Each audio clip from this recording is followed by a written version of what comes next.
Hi guys, this is Amanda from Samland Angoras. I'm going to do a quick grooming demonstration of how I groom my Angoras.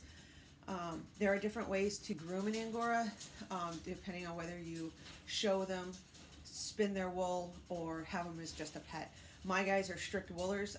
I don't show, so my way of grooming will be different from somebody who shows an Angora or who has them as strict pets and doesn't use their fiber.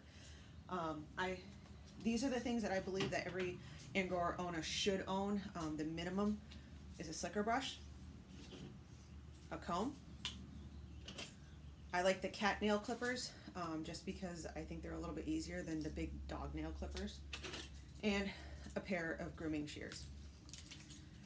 If you happen to have an Angora that has to be shorn, then I would recommend a pair of clippers. And I also recommend, and this isn't necessary, but if you have woolers, I do recommend this. Getting some sort of a blower. I have a shop vac. I have a 2.5 gallon shop vac that works very well for my purposes. I only use it for blowing, never for cleaning, because that could be bad. You can also go out and get a professional grooming air blower from like Amazon or Petco or PetSmart or any big grooming supply store out there. So this is Hershey. He's going to be my guinea pig for today. So how I start is I take their belly, take my slicker brush, and I just groom out their stomachs. And then I feel around if anybody has any, I look for mats or any little knots that you may find. Knots and mats can happen a lot underneath their arms in their nether regions. I also will groom underneath the chin of the boys, particularly because I do the girls too, but not as often as I do the boys, because they have that oil gland and they're constantly rubbing on stuff and marking the territory. So I just lift them up, and I just brush it out.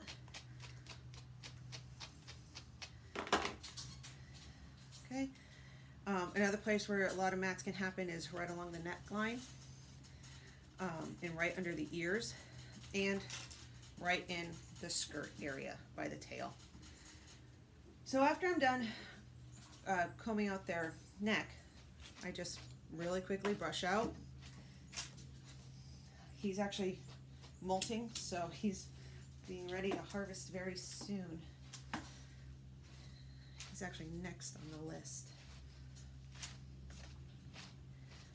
And if you come across any little mats or anything, if they're small enough, you can comb them out. If they're kind of on the bigger side, which happens, it's normal. One here and there, it's not a big deal. Just cut them out, not a problem. Okay, so once I brush them out, I take my blower. Okay, I like having the crevice tool on here because it targets more instead of a broad blowing. It's more targeted to the area that you want it to be. Turn it on. I like to cover their ears so air doesn't get in their ears, and it also kind of muffles the noise a little bit. I start in the back.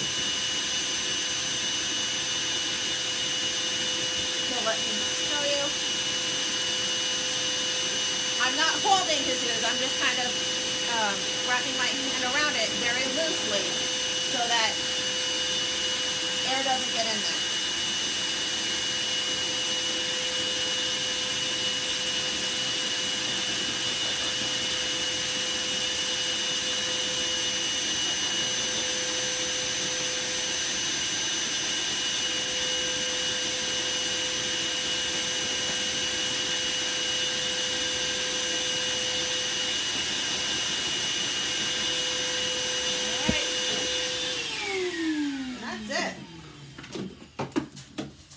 The reason I like the blowing better than the regular brushing and combing is because, I don't know if you guys can see, but there's so much dander and dirt and just stuff. I mean, they're animals.